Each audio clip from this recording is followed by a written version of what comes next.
ഒന്നും മിണ്ടാരിടാ, കുറെ നേരമായല്ലോ.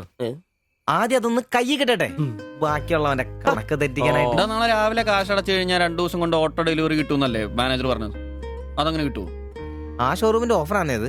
പിന്നെ ഒരു കാര്യം, നാളെ 10 മണിക്ക് നമ്മൾ ബാങ്കിലെത്തുന്നു, 11 മണിക്ക് ഷോറൂമിലെത്തുന്നു, പൈസ അടയ്ക്കുന്നു. ഓക്കെ? കുറച്ച് മണിക്കൂറുകൾ കൂടി കഴിഞ്ഞാൽ നമ്മൾ ആരാ? മുതലാളിമാരാ, ഓട്ടോ മുതലാളിമാര്. ജീവിതം ഒരു വലിയ വട്ടപൂജ്യത്തിൽ നിന്ന് തുടങ്ങിയതാ. കുറച്ച് കഷ്ടപ്പാടും ദുരിതവും സഹിച്ചാൽ എന്താ? അധ്വാനിച്ച കാശ് കൊണ്ട് നമ്മൾ ആഗ്രഹിച്ചത് സ്വന്തമാക്കുമ്പോൾ ഒരു സുഖം, അതാ ഇപ്പൊ ഉള്ളതെന്നറിയാം. ശരിയാ, ഇത് നുള്ളിപ്പെറുക്കിയെടുക്കാൻ നമ്മൾ അനുഭവിച്ച കഷ്ടപ്പാട്. 3 ലക്ഷം രൂപ ആസ്തിയുള്ളവരാ നമ്മളിപ്പോ. 20,000 വേറെയും.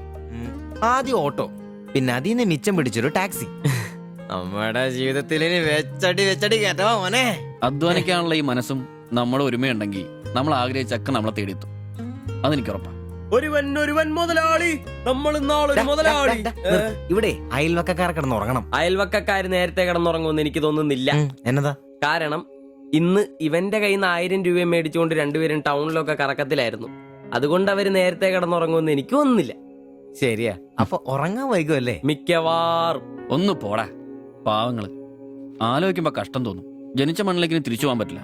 വല്ല നാട്ടിലും വന്ന് അധ്വാനിച്ച് ജീവിക്കാന്ന് വെച്ചാൽ അതിനുള്ള ആരോഗ്യമില്ല. എങ്ങനെ ജീവിക്കുമെന്തോ. ആരും ഇല്ലാത്തവർക്ക് ഈശ്വരൻ തുണ. എന്തായാലും ദേവയാനി ചേച്ചി കടുത്ത നിരാശയില. അത് കണ്ടാലറിയാം. എല്ലാം കൊണ്ടും കടന്നു കാണൂ. ആര് നോക്കണോ? നമ്മുടെ ജീവിതത്തിലെ ഏറ്റവും പ്രധാനപ്പെട്ട ദിവസമായിരുന്നു. നിർഭാഗ്യവശാൽ മദ്യമില്ല. മധുരാശയെങ്കിലും വേണ്ടേ? വലിയ ചെലവൊന്നുമില്ല, സ്റ്റൂളും കസേരയും മാത്രം. എപ്പ റെഡിയാന്ന് ചോദിച്ചാ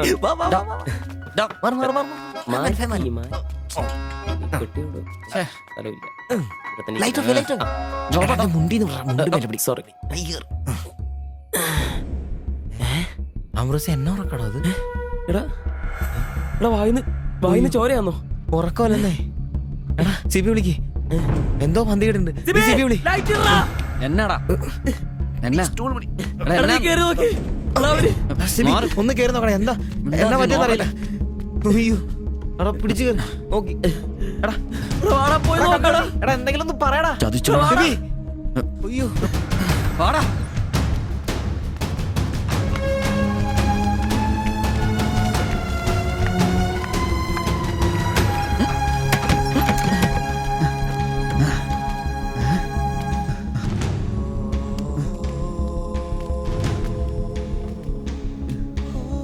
ബൈ ബൈ. എടാ വിഷമാടാ. ജീവനുണ്ടാ, വണ്ടി വിളി വേഗം.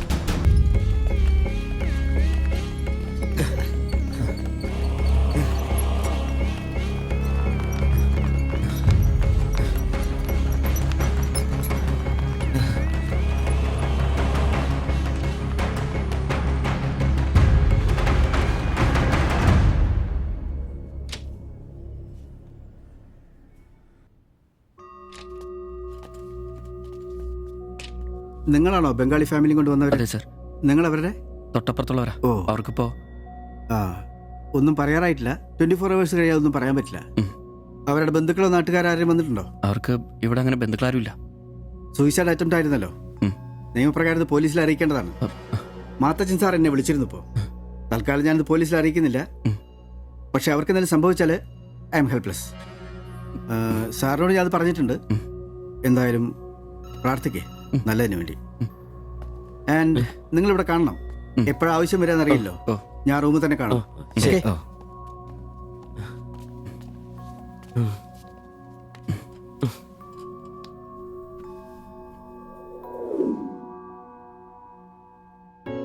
ഓ, ഓർക്കാൻ പറ്റുന്നില്ല. നമ്മൾ നോക്കാൻ കുറച്ചുകൂടെ വൈകിയിരുന്നെങ്കിൽ. കാലിന്റെ വിറയിൽ മാറിയില്ല ഇതുവരെ. ആദ്യോട്ടാ ഇങ്ങനെ ഒരു സീൻ. എങ്ങനെ തോന്നി അവർക്കിത് ചെയ്യാൻ? അതിനുള്ള ധൈര്യം അവർക്കുണ്ടോ? എനിക്ക് വിശ്വസിക്കാൻ പറ്റുന്നില്ല. അളിയ, അവർക്കെന്തെങ്കിലും പറ്റുമോ? ദൈവമേ, ഒന്നും സംഭവിക്കല്ലേ. എനിക്കിനി താങ്ങാൻ വയ്യ. മാത്രമല്ല അളിയ, നമ്മളവരുടെ അയൽവക്കത്ത്. പോലീസിനോട് നമ്മൾ സമാധാനം പറയേണ്ടി വരും. എന്റെ മാതാവേ. ഒന്നും മിണ്ടാതിരടാ, അങ്ങനെയൊന്നും സംഭവിക്കില്ല. അളിയ, എന്തിനായിരിക്കും ഒരു ഈ കടുങ്കൈ ചെയ്തത്? ഇനി ചേച്ചിക്ക് വല്ല അവിഹിത ഗർഭവും. ഒന്ന് പോടാ. ബായി എല്ലാം നമ്മളോട് പറഞ്ഞിട്ടുള്ളതല്ലേ. അറിയാവുന്ന ജോലി ചെയ്യാനുള്ള അവസരവും കഷ്ടപ്പെട്ട് ജീവിക്കാനുള്ള ആരോഗ്യമില്ല. നാളെ എന്താവുന്നൊരു നിശ്ചയമില്ല. ജീവിതം കൈവിട്ടു പോയെന്ന് അവർ ചിന്തിച്ചു കഴിഞ്ഞാൽ തെറ്റു പറയാൻ പറ്റുമോ? നീ എന്തേ പറഞ്ഞു വരുന്നത്? അവർ ചെയ്ത് ശരിയാന്ന്? അവർ ചെയ്തത് ശരിയാണെന്നല്ല, നമ്മൾ ചെയ്തത് തെറ്റാണെന്ന്. അതിന് നമ്മൾ എന്നാ ചെയ്തു? നമ്മളൊന്നും ചെയ്തില്ല. അതാണ് തെറ്റ്. ബായുടെയും ചേച്ചിയുടെയും പ്രശ്നങ്ങൾ ആകെ അറിയാവുന്ന നമുക്കാ. അവർക്ക് വേണ്ടി നമ്മൾ എന്തെങ്കിലും ചെയ്തിട്ടുണ്ടോ? എനിക്കതൊന്നും അറിയത്തില്ല. ഇവിടെ ഒരു ഗതിയും പരഗതിയില്ലാത്ത നമ്മൾ എന്തോ ചെയ്യാനാ? എടാ, എല്ലാം തികഞ്ഞിട്ട് ആർക്കും ആരെയും സഹായിക്കാൻ പറ്റിയല്ല. ഇനി ഒന്നും പറഞ്ഞിട്ട് കാര്യമില്ല. ഇനി അവർക്കൊന്നും സംഭവിക്കാതിരിക്കാൻ വേണ്ടി പ്രാർത്ഥിക്കാം. അതിനെ കഴിയൂ.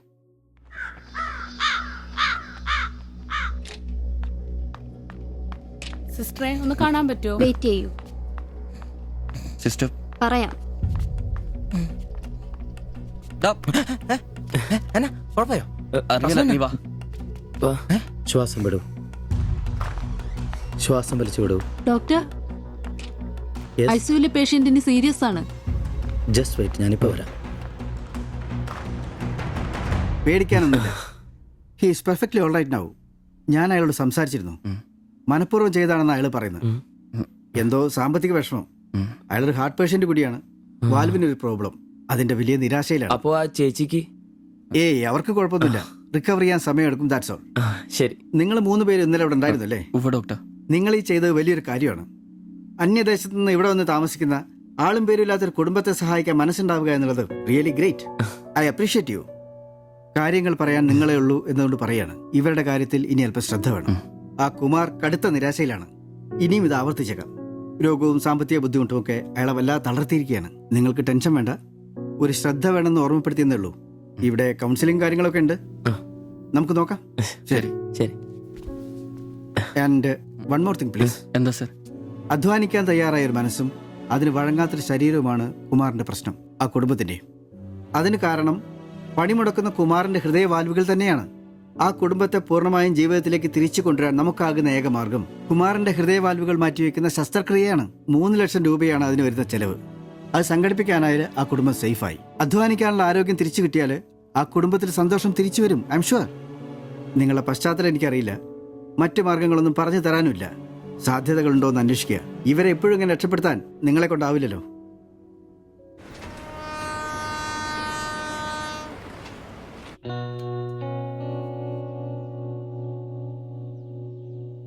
ഇന്നാണ് ഓട്ടോ ബുക്ക് ചെയ്യേണ്ട ദിവസം. അവരിങ്ങനെ ആശുപത്രി കിടക്കുമ്പോ അയാളുടെ ഓപ്പറേഷനുള്ള പൈസ നമുക്ക് കൊടുത്താലോ? നിനക്കെന്നെ പ്രാന്താന്നോ? എടാ 3 ലക്ഷം രൂപ വിലവർക്കൊക്കെ. എടാ, നീ എന്നെ ഈ പറയുന്നേ? നമുക്ക് ഓട്ടോറിക്ഷ വാങ്ങണ്ടേ? രക്ഷപ്പെടണ്ടേ? നമ്മൾ ചെറുപ്പല്ലേ അളിയാ. അധ്വാനിക്കാനുള്ള മനസ്സും അതിനുള്ള ആരോഗ്യം ദൈവം നമുക്ക് തന്നിട്ടില്ലേ?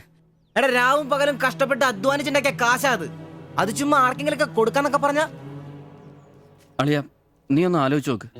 നമ്മൾ വിചാരിച്ച ആ കുടുംബത്തിന് എന്നേക്കുമായിട്ട് ജീവിതത്തിലോട് തിരിച്ചുകൊണ്ടുവരാൻ സാധിക്കും. ഇനി അങ്ങനെ ചെയ്തില്ലേലും നമ്മളോട് ആരും ചോദിക്കല്ല. പക്ഷെ ചെയ്താ നമ്മൾ ഇന്ന് വാങ്ങാനിരിക്കുന്ന ഓട്ടേക്കാളും ഇരട്ടി വിലയുള്ള സമ്പാദ്യമായിരിക്കും അത്. ഇങ്ങനെയൊക്കെ ചിന്തിക്കുന്നോണ്ട് തന്നെ നമ്മളൊരിക്കലും ഗതി പിടിക്കാത്തത്. ഇടാ, നമ്മൾ ഗതി പിടിക്കാൻ വൈകുന്നതുകൊണ്ട് വേറെ ആരെങ്കിലും ഗതി പിടിക്കുന്നുണ്ടെങ്കിൽ അത് നല്ലതല്ലേ? ജീവിതത്തിൽ ഇനി അവസരമുള്ള നമ്മൾ ഒരിക്കലും അവസരമില്ലാത്തവർക്ക് വേണ്ടി ഒരു ചെറിയ സഹായം ചെയ്യുന്നു. അവരിനി ആത്മഹത്യക്ക് ശ്രമിച്ചേക്കാന്നല്ലേ ആ ഡോക്ടർ പറഞ്ഞത്? അങ്ങനെ സംഭവിച്ച ഇന്നലത്തെ ആ കാഴ്ച തന്നെ എന്റെ മനസ്സിൽ നിന്ന് പോയിട്ടില്ല. ഇനി അതൊന്നും കാണാനുള്ള ശക്തിയും എനിക്കില്ല. നമുക്ക് അവരെ സഹായിക്കടാ. ഓട്ടോ നമുക്ക് പിന്നെ വന്നാലും വാങ്ങാലോ. അതങ്ങ് കോത്താഴ്ത്തി എന്ന് പറഞ്ഞാ മതി. ഇത് ഞാനും കൂടി ചങ്ക് പൊട്ടിച്ചുണ്ടാക്കിയ കാശാ. അത് കണ്ടവർക്ക് കൊടുക്കാനുള്ളതല്ല. ജോപ്പാ, സിബി, എന്റെ കൊക്കിൽ ചെയ്യണോണ്ടേ ഞാനിനി സമ്മതിക്കല. ഡാ, അത്ര മുട്ടി നിൽക്കുന്നവരാണെങ്കിലേ സ്വന്തം കുടുംബത്തിൽ അങ്ങ് എടുത്ത് കൊടുത്താ മതി. ജോപ്പാ, ജോപ്പാടാ. ഡാ.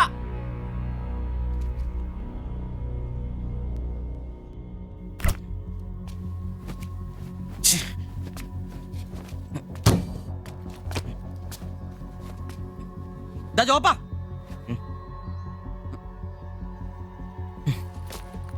ഡാ. ജോപ്പ, നിനക്കെന്താ പ്രാന്താണോ? ജോപ്പ, നിന്റെ വാരുന്ന പഴാണോ? ഇതൊക്കെ കെട്ടിപ്പറക്കി എങ്ങോട്ടാണ്? ഒരുമിച്ചുള്ള പൊറുതി ഞാനങ്ങ് നിർത്തി. ജോപ്പ, ഒരു നിസ്സാര കാര്യത്തിന് വേണ്ടിട്ട് വെറുതെ.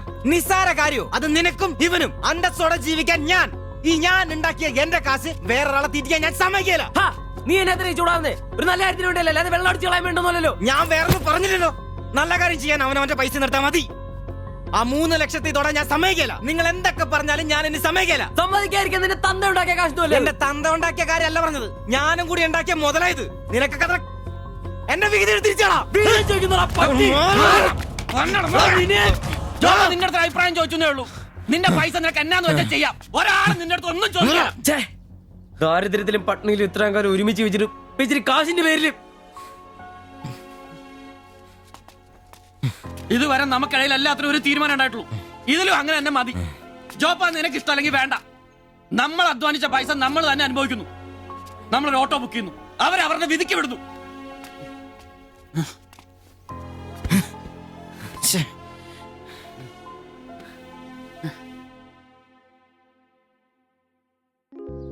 ഇതാ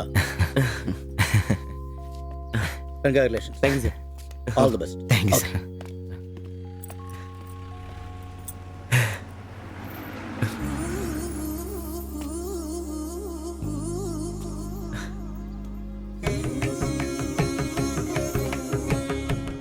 ഓട്ടോ പുറത്തിറങ്ങുന്ന മുമ്പേ ചെറിയൊരു ചടങ്ങ്.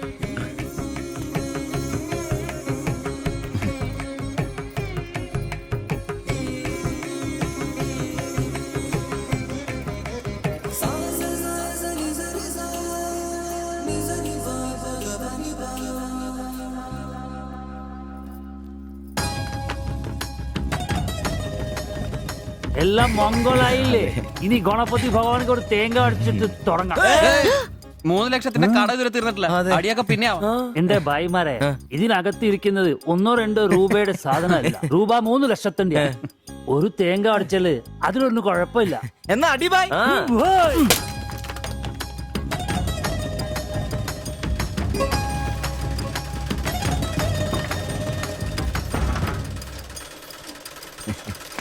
അപ്പോ ഞങ്ങളും ഒരു ഓട്ടോ മുതലാളിമാരായി. നമുക്കിത് ആഘോഷിക്കണ്ടേ?